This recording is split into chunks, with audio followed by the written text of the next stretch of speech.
saya akan memberikan tutorial cara mengubah PPT menjadi aplikasi pada Android. Untuk mengubah PPT menjadi APK, kita membutuhkan beberapa aplikasi.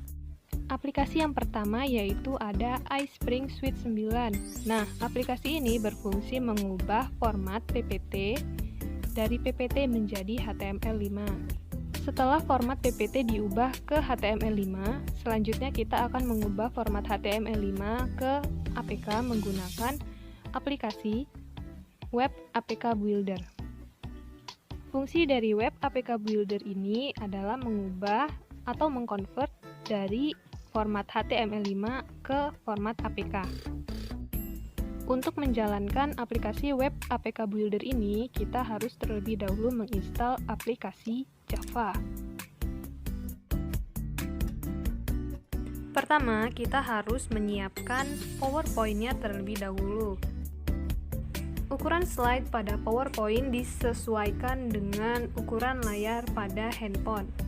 Untuk mengubah ukuran slide pada PowerPoint agar sesuai ukurannya dengan layar handphone kita, yang perlu dilakukan adalah mengklik slide size pada desain, kemudian kita pilih custom size dan pilih on screen show 16:9. Lalu kita bisa pilih orientasinya, ingin portrait atau landscape. Nah, di sini saya menggunakan yang portrait. Setelah itu klik OK dan kemudian ukuran slide pada PowerPoint akan sesuai dengan ukuran layar handphone. Kemudian kita akan mengatur tombol-tombol agar nanti ketika diklik dia akan berpindah sesuai dengan slide yang kita inginkan. Cara membuat tombol-tombol ini yaitu dengan menggunakan shape yang ada pada PowerPoint. Kemudian kita bisa menambahkan tulisan atau teks dan gambar, atau bisa juga kita mendownload gambar yang sudah ada di internet atau kita membuat gambar sendiri. Cara mengatur agar ketika tombol diklik maka slide-nya akan berpindah yaitu pertama-tama harus mengklik dulu tombolnya, kemudian kita pilih action pada menu insert. Setelah itu kita aktifkan hyperlink to-nya dan kemudian kita rubah ke slide yang ingin kita tambahkan setelah mengklik tombol tersebut. Setelah itu klik OK. Kita juga bisa menambahkan suara dengan mencentang opsi play sound.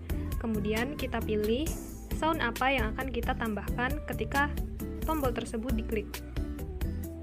Setelah itu kita klik OK. Kita sudah berhasil mengatur agar ketika tombol diklik maka dia akan mengubah tampilan slide berpindah ke slide yang kita inginkan. Kita lakukan langkah yang sama seperti tadi untuk mengatur tombol-tombol yang lain.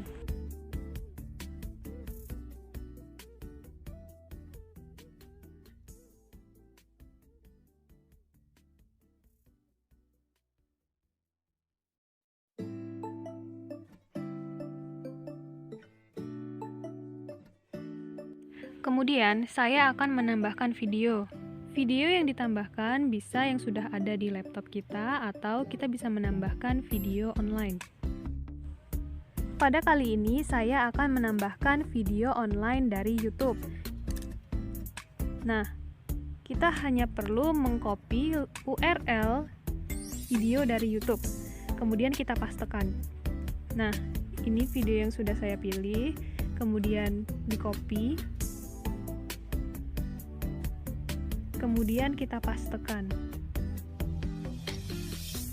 Kita tunggu prosesnya beberapa saat. Nah, ini video sudah berhasil ditambahkan. Dan untuk mengaksesnya nanti, pastikan handphone kita dalam keadaan terhubung ke internet. Kita bisa melakukan langkah yang sama untuk menambahkan video lainnya dari YouTube.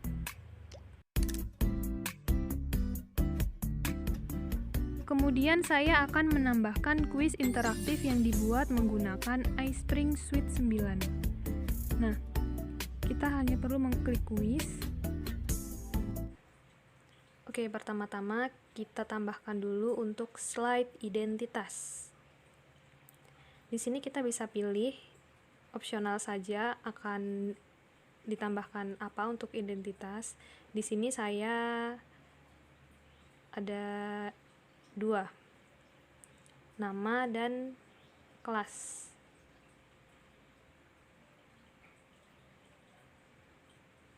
Kita ubah menjadi teks. Satu lagi untuk nama sekolah. Di bagian conditionnya kita ganti menjadi mandatory, yang berarti siswa itu harus mengisi terlebih dahulu untuk lanjut ke slide berikutnya. Jadi wajib untuk diisi. Selanjutnya kita akan menambahkan soal dengan mengklik question di pojok sebelah kiri. Kemudian akan muncul tipe-tipe soal yang akan dibuat. Nah, kita bisa memilih tipe soal apa yang akan kita buat.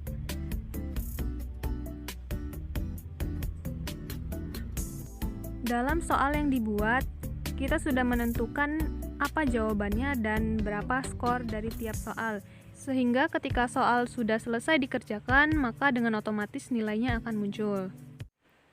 Selanjutnya, agar guru mengetahui hasil jawaban siswa, kita perlu memasukkan email kita agar nanti setelah selesai mengerjakan soal, jawaban dari siswa akan terkirim ke email kita.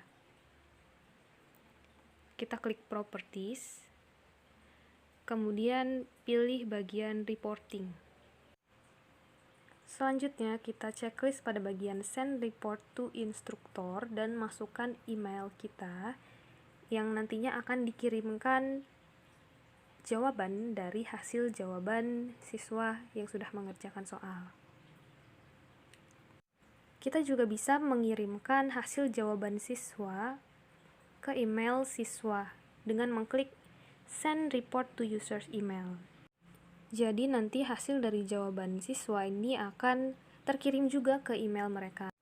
Dan jika kita menceklis bagian ini di awal tadi pada slide identitas, kita harus menambahkan opsi untuk mereka menulis email. Jadi nanti hasil jawabannya akan terkirim ke guru dan juga akan terkirim ke siswa.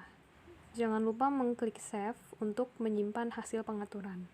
Untuk memastikan tampilannya sesuai saat nanti sudah diubah menjadi aplikasi, kita terlebih dahulu mengaturnya di bagian player. Kita klik player, kemudian tanda centangnya kita hilangkan pada bagian top bar, sidebar, dan bottom bar, karena sebelumnya kita sudah membuat tombol navigasi menggunakan hyperlink, jadi kita tidak perlu lagi menggunakan tombol navigasi yang disediakan di iSpring Suite. Setelah itu, kita bisa klik Save and Return to Course untuk menyimpan kuis yang sudah dibuat. Langkah selanjutnya yaitu mengubah format PPT menjadi HTML5 dengan mengklik Publish pada iSpring Suite 9. Kita pilih formatnya menjadi HTML5, kemudian klik Publish. Kita tunggu beberapa saat hingga prosesnya selesai.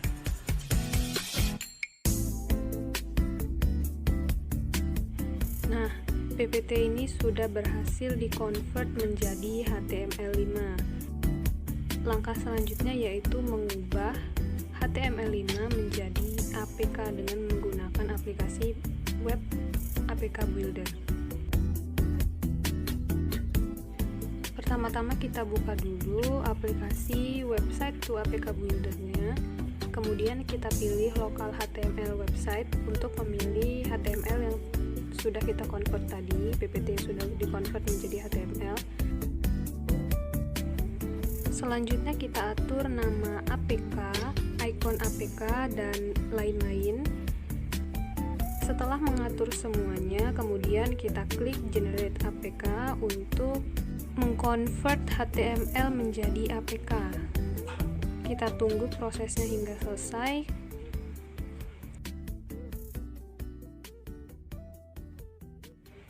Nah, jika prosesnya sudah selesai, maka aplikasi dapat dipindahkan ke handphone untuk kemudian dipakai di handphone. Nah, ini dia aplikasi yang sudah jadi. Setelah dipindahkan ke handphone, maka kita bisa langsung menginstal aplikasi tersebut.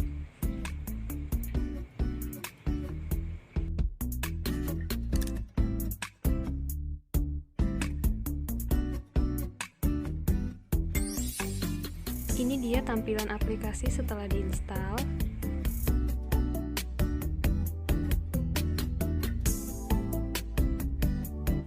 Ini adalah tampilan dari aplikasi yang sudah kita buat. Kita klik start untuk memulai aplikasi. Kemudian kita klik pada bagian materi untuk melihat materi yang sudah kita masukkan. Kita bisa menggunakan tombol navigasi yang tadi sudah kita atur menggunakan hyperlink untuk pindah ke slide sebelumnya, slide selanjutnya, ataupun slide yang lainnya. Sekarang kita akan melihat video.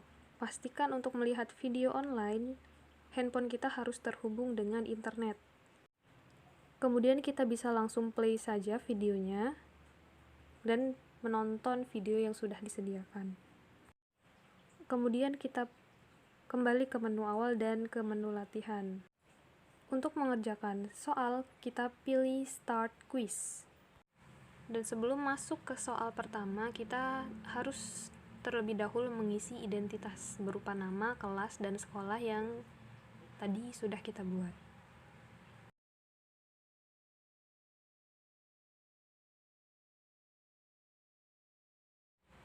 Jika soal yang kita kerjakan benar, maka nanti akan muncul teks yang menandakan bahwa soal yang dikerjakan itu benar.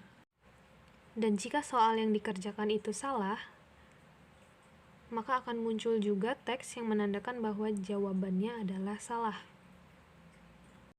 Setelah selesai mengerjakan soal, maka jawabannya nanti akan dikirimkan ke email guru yang sudah kita masukkan tadi. Siswa juga bisa mereview hasil jawaban mereka benar atau salah pada aplikasi.